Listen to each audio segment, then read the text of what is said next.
طبعا هذا الدور الرابع، هذا مدخل شقة، وهذا البابين، واحد مدخل مجلس مع حمام مستقل، وهذا مدخل الشقة اللي هي نفس المجلس.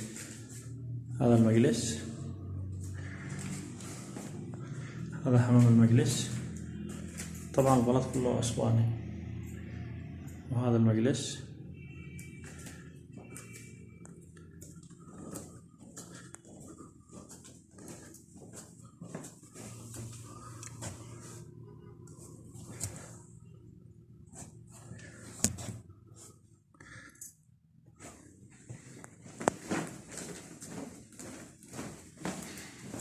هذا أيضا الحاجز يودي نفس الشقة اللي هي بابها، هذا المدخل الشقة نفسه.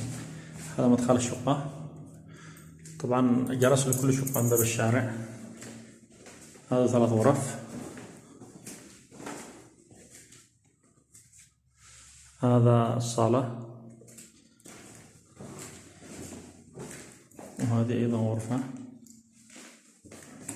هذه غرفة، هذا حمام، هذا المطبخ.